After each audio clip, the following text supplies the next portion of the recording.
This is what 100 pounds of tomatoes turn into. This is your waste. Hey everyone, we wanted to show you what we do with our leftover tomato skins and seeds and cores and stuff like that after we are done canning. So when we moved here, we had to abandon most of our crops. It was very sad for us, but luckily when we got here, we stumbled upon about 100 pounds of Roma tomatoes that we got super cheap, and so it was worthwhile for us to can. We've already canned a bunch of stewed tomatoes as well as salsa and Aunt Sandy's chili sauce, which is amazing. And what we have left over from the 100 pounds of tomatoes is about 12 pounds of skins and seeds, and we had kept them in the freezer until we had a day that we can work on them, and it's pretty cold outside, so we thought today would be perfect. Now most people, they just throw this stuff away, and that made me really sad when I first started canning tomatoes. And so I looked up what you can do with it, and one thing you can do is if you boil all this stuff down for a very long period of time and strain out the seeds and the skins, then you can make tomato paste. Now most people make tomato paste, but we make this super awesome pizza sauce with it instead. And so that's what we're going to show you. It's pretty simple, but we'll kind of just show you the few steps that we use to do that and maybe show you around the house a bit. Now when we do our canning, we like to stick with enamel pots and wood utensils so that we're not putting stainless steel in, especially with tomatoes with all the acid. It can end up causing a metallic taste in your finished product. Okay, perfect. It's still a little frozen.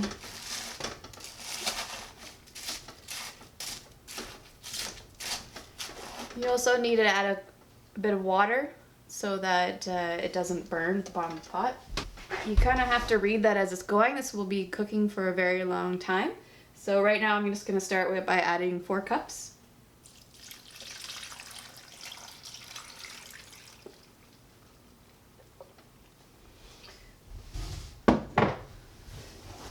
And then we let it simmer.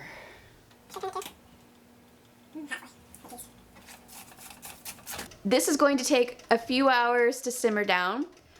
Dave finally got the music set up, the record player, so why don't we put some music on and take a tour of the house.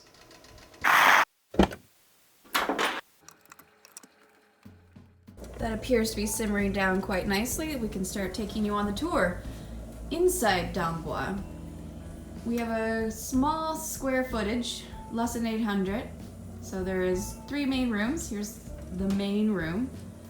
We have couches, TV, the record player, which is essential for a homestead, plants, and then we have a Dave. Dave's reading something. Can you tell us about your book? Revolutionary Women of the 20th Century. That was written by one of our friends. It was, and it's an amazing book. We'll link to it, I guess, in the comments or something. Second time reading it. Ooh. Caddis is comfy. We still haven't figured out what to do with all our furniture, what to get rid of. Oh, there's a coat rack I made. I just used a piece of an old pallet and some limbs from birch trees that was laying around. We had nowhere to hang our coats before. Canada, main entrance, also where we store our fishing gear, and one of our cats. She always wants to be outside.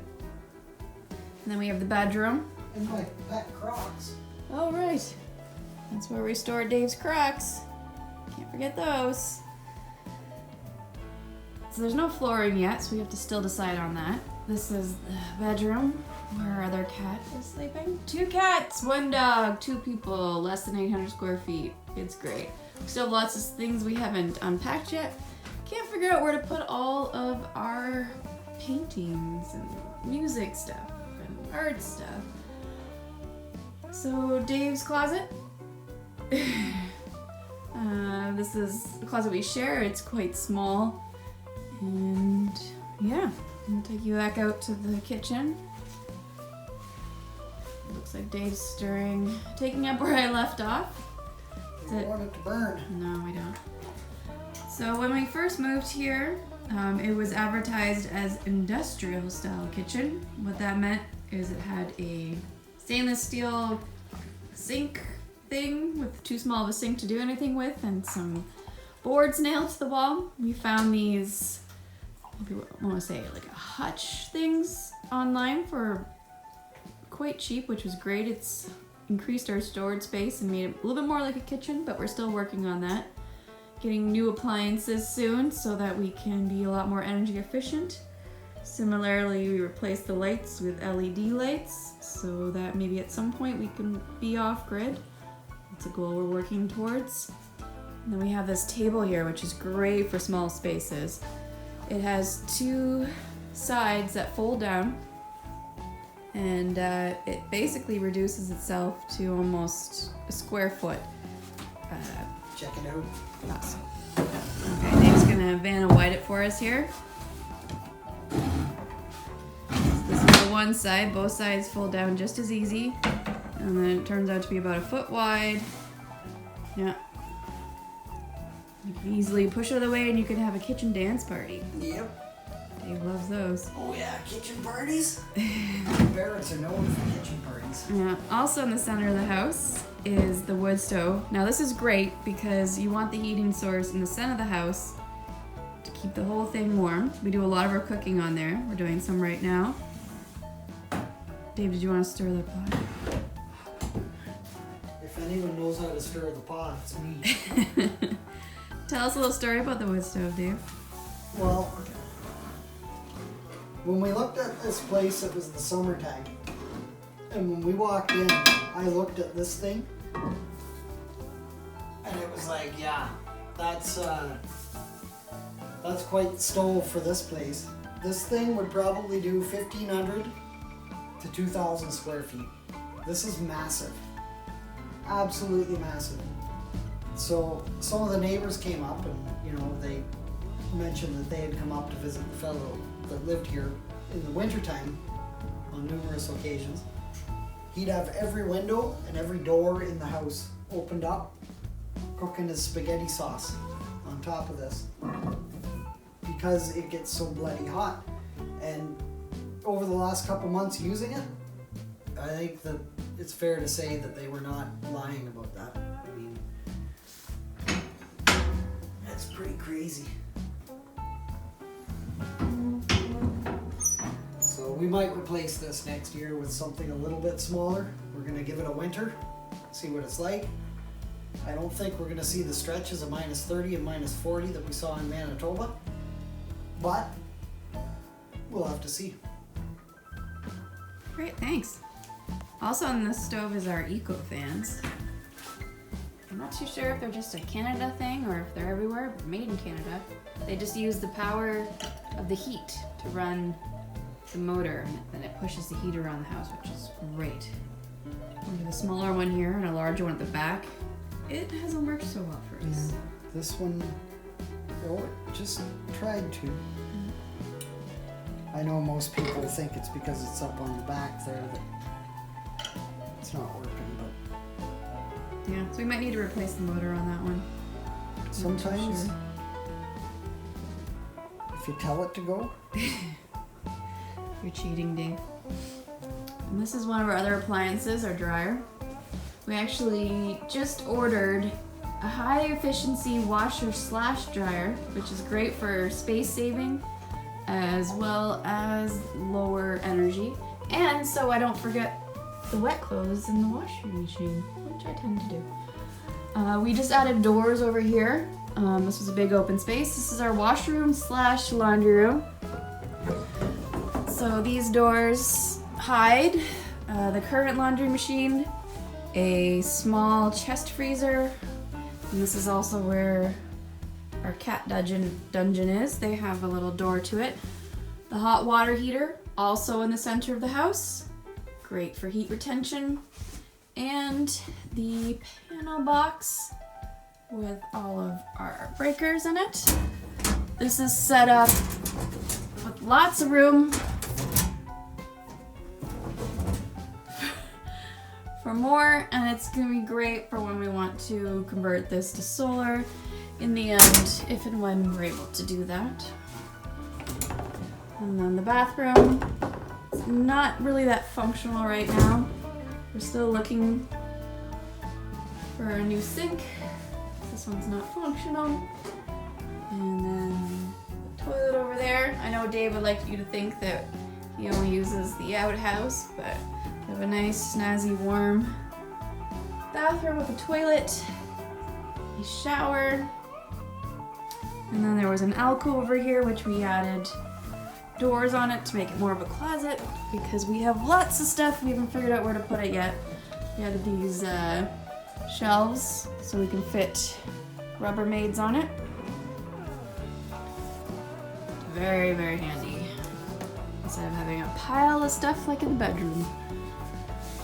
And we go through the jungle of clothes, turn to the kitchen. We converted a little closet here into a pantry, and then we have a view of Lake Superior. Just reflections right now, it's getting dark out. Front line. And our dehydrator.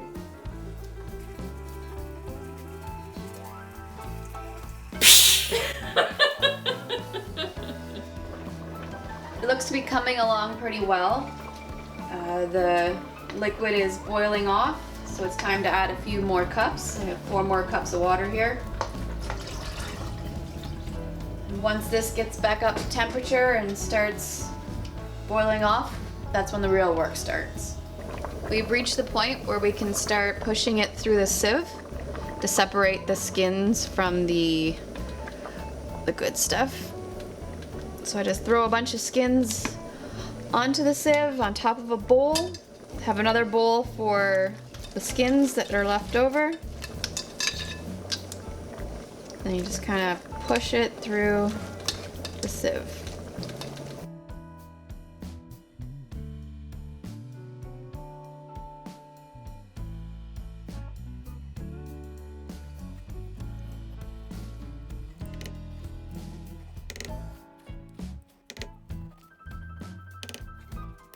Putting these in a bowl. We're not done with them yet.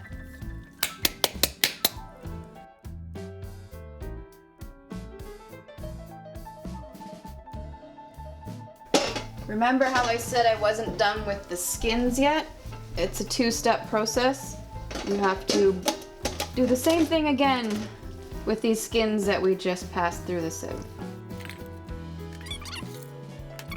Ready for round 2, it looks like.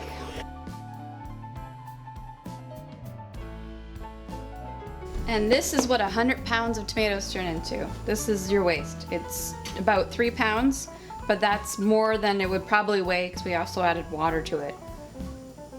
Yeah, feel a lot better about getting rid of just this. I could probably go through one more time, but there's only so many hours in a day. Okay, we're not done yet. Next step is to put it back in the pot and reduce it until we have something to do with a really thick pizza sauce or a tomato paste or just a sauce. Now we let this sit. And that's how you make tomato paste. Tomorrow, Dave will be making pizza sauce with that, and it's going to be great, so stay tuned for that.